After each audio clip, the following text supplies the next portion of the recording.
Imagine que sua vida está por um fio, dependendo de uma única decisão. O sujeito à sua frente, com o dedo tremendo no gatilho, baixa a voz até quase sumir, como se cada palavra fosse um decreto de morte. Você apenas sorri sem desviar o olhar. E diz, com toda a calma do mundo, que nesse jogo não existem mocinhos ou vilões, nem causas nobres ou bandeiras hasteadas. O que importa é o resultado final, puro e simples. O rosto dele se contorce numa raiva que mal consegue conter. O dedo ainda mais perto de disparar. Ele explode, gritando que você não passa de um ingênuo, achando que aquilo ali é brincadeira de criança. Jura que não hesitará em transformar a parede atrás de você num quadro macabro. Você nem pisca. Apenas sugere que ele observe melhor o ambiente ao redor. E completa, se puxar o gatilho agora, o carregamento inteiro verá presente de grego. Parabéns, acabou de ganhar na loteria. Mas amanhã mesmo a notícia se espalhe. Ninguém mais vai querer fazer negócio com esse acampamento num raio de 1000 quilômetros. E um exército sem munição não passa de um bando de homens condenados, esperando a morte chegar. Agora, se mantiver o melhor fornecedor do mercado vivo, ele continua recebendo os equipamentos de ponta, aqueles que fazem qualquer operação parecer coisa de homens das cavernas com paus e pedras. O silêncio que se segue é tão denso que parece durar uma eternidade. Até que, de repente, ele baixa a arma e desata a rir, como se tudo não passasse de um teatro bem ensaiado, diz que esperava ver sua reação àquela encenação. Você corresponde, tirando o chapéu num gesto de admiração pelo clássico charme do Oriente Médio, enquanto os capangas dele abrimos sacos de roupa suja e começam a conferir o conteúdo. Negócio fechado, você comenta que é sempre um prazer trabalhar com alguém que sabe raciocinar. Por dentro, porém, sente um tédio profundo. Já viu essa cena tantas vezes que mal consegue disfarçar o bocejo. Aquilo tudo traz lembranças dos tempos de novato no ramo de transportes, quando ainda acreditava em carregar apenas mercadorias legais. A missão era simples: levar coisas de um ponto A até um ponto B. O problema é que o ponto B quase sempre era um lugar onde o inferno parecia uma opção mais agradável. Durante 2 anos, você transportou alimentos para o Sudão, remédios para o Iêmen e materiais de construção para o Iraque. Trabalhava sem parar até que um dia, num resort exclusivo nas Maldivas, reservado para os endinheirados do planeta, sua vida deu uma guinada radical. Você estava relaxando ao sol quando um desconhecido se aproximou. Disse que tinha ouvido você se gabando do seu trabalho em logística na noite anterior, enquanto tentava impressionar algumas mulheres no bar. Agora, ele precisava de um favor urgente: transportar ferramentas de construção para a Palestina. Só que, quando mencionou ferramentas, esses dois sabiam que não estavam falando de martelos e chaves de fenda. O que ele queria mesmo eram equipamentos capazes de redesenhar a paisagem local com explosivos. A oferta era tentadora: pagamento adiantado, em dinheiro vivo. O valor era absurdo, equivalente a 5 anos do seu salário atual. Você sabia muito bem que aceitar aquele trabalho significava violar leis internacionais e cruzar uma linha da qual não haveria volta. Mas, depois de olhar para o dinheiro e calcular os riscos, decidiu que valia a pena. 5 anos de liberdade financeira contra um pequeno risco profissional. Sorriu, apertou a mão do homem e naquele instante começou sua jornada para se tornar o maior contrabandista de armas do mundo. Para manter as aparências, porém, era preciso um documento sagrado, o certificado de usuário final, ou CUF. Na prática, era apenas um papel assinado prometendo que aqueles lançadores de mísseis tinham como destino um lugar pacífico e não uma zona de guerra. Para conseguir esse passe mágico, bastava untar as mãos de um general corrupto ou de uma empresa de fachada. Um donativo generoso para a faculdade dos netos dele em Harvard, ou talvez um iete novinho em folha, e pronto. Você saía de lá com um CUF impecável, declarando que a carga seguia legalmente para as Forças Armadas do Egito. Claro, o mundo é cheio de imprevistos. No meio do trajeto, o GPS sofria uma pane misteriosa e o caminhão container simplesmente se perdia numa cidadezinha poeirenta, bem na fronteira com a Palestina. Que azar! Para piorar, o combustível acabava. mas por sorte apareciam alguns moradores locais discretos e prestativos que se ofereciam para carregar a carga nas costas. Infelizmente, eles tomavam o caminho errado e acabavam levando as caixas direto para os túneis de Rafah. E como se não bastasse, do outro lado, um grupo de rebeldes armados, que, por coincidência, estavam apenas de passagem, emboscava seus ajudantes e sumia com a mercadoria. Que tragédia! Você registrava um boletim de ocorrência com lágrimas de crocodilo nos olhos. Resultado: perfeito. O cliente recebia o que queria, você ficava com dinheiro. E os documentos provavam que era apenas mais uma vítima do crime organizado.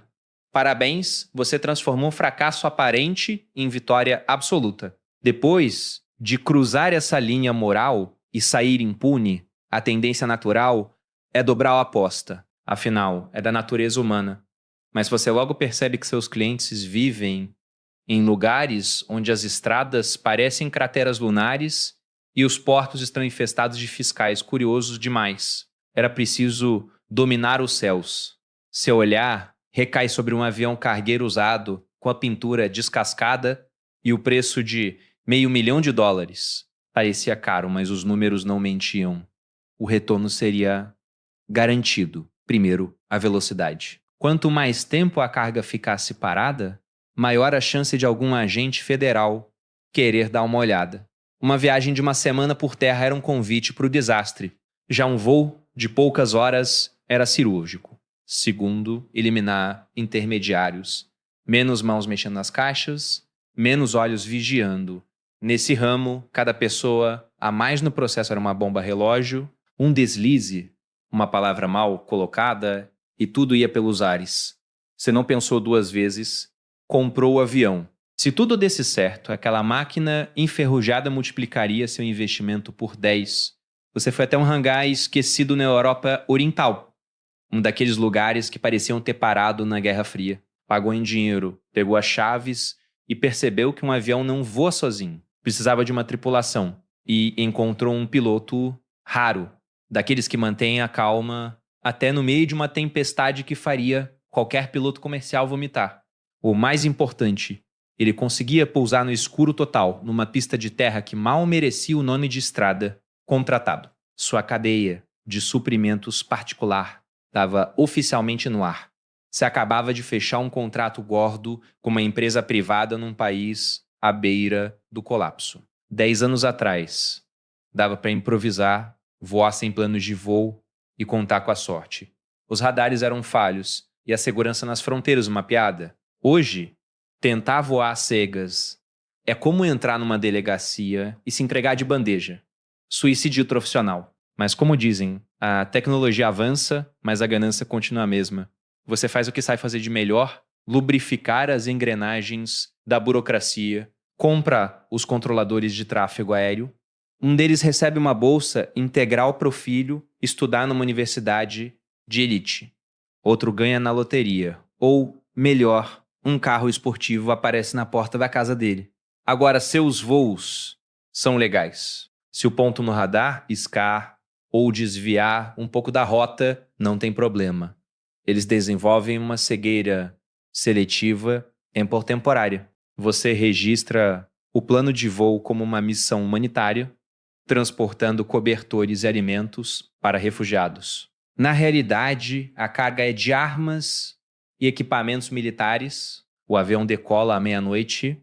A escuridão não o esconde dos radares, mas evita que curiosos em terra fiquem de olho. No meio do voo, você desliga as luzes de navegação e corta toda a comunicação. Virou um fantasma. Desaparecer no sul parece suspeito, mas nesse ramo, dinheiro suficiente faz provas evaporarem. Sobrevoa uma floresta densa e pousa numa pista de terra controlada por rebeldes. Um comandante de boina vermelha se aproxima. Não há cumprimentos. Ele joga um saco pesado aos seus pés, cheio de diamantes, de sangue. Você pega a balança de Tital, o peso está exato. Faz um sinal para a tripulação descarregar as caixas. Antes mesmo que a poeira baixe, seu avião já está pronto para decolar de novo. Como se fossem balas de confete. De repente, os mesmos rostos que sorriam para as câmeras agora soam em audiências fechadas. O jogo virou. Quem antes apontava o dedo agora, corre para queimar os próprios arquivos. Você não está mais fugindo da lei, você a está usando como escudo.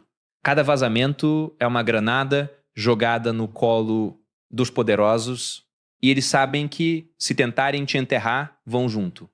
O telefone toca. Do outro lado, uma voz que você reconhece do briefing em Dubai. Precisamos conversar. Não é um pedido. É um ultimato disfarçado de cortesia. Você ri porque já sabe o roteiro. Eles vão oferecer proteção em troca de silêncio. Mas proteção é só outra palavra para coleira. Você desliga antes que termine a frase. Não há mais lealdade, só transações. E a deles acabou de vencer. Enquanto isso, os cartéis mexicanoja, cobertos de tecnologia, começam a se virar. Um deles, mais esperto, rastreia seus últimos movimentos e descobre que você tem estoque de drones submarinos em um armazém no Panamá. Eles não querem comprar, querem roubar. Você deixar. Não por generosidade, mas porque sabe que quando eles acionarem os aparelhos, cada sinal de GPS será um farol para os satélites americanos. O caos é seu melhor aliado. Enquanto eles se afogam em fogo amigo, você já está 3 passos à frente. O próximo movimento é clássico. Dividir para conquistar. Você manda uma mensagem criptografada para um general africano que deve favores. Seu inimigo está recebendo carregamentos de mísseis. Interpreta antes que cheguem. Não importa se é verdade. O que importa é que ele vai agir como se fosse. Em 48 horas, o continente inteiro está em chamas e você? Você está vendendo munição para os dois lados. O truque nunca envelhece. Quanto mais eles se matam, mais precisam de você. Mas o verdadeiro golpe de mestre vem quando você percebe que não precisa mais sujar as mãos. Os governos, os cartéis, até as ONGs, todos estão tão ocupados se esfaqueando pelas costas que ninguém nota que você está vendendo as facas. Você cria uma empresa de logística humanitária com sede em Luxemburgo. No papel, transporta remédios e alimentos. Na prática, é uma lavanderia de armas. Cada contrato com a ONU é uma cortina de fumaça. Cada assinatura de um burocrata é um cheque em branco. E então, quando acham que você está encurralado, você some. Não por medo, mas por estratégia. Deixa que os outros se matem tentando te encontrar. Enquanto isso, você constrói um império nas sombras, um que não precisa de aviões, de submarinos ou de diamantes de sangue. Um império feito de dados. Você compra uma startup de inteligência artificial e a treina para prever conflitos antes que aconteçam. Agora, em vez de vender armas, você vende certeza. Governos pagam fortunas para saber onde a próxima guerra vai estourar. Corporações pagam mais ainda para garantir que seus interesses estejam do lado vencedor. O jogo mudou.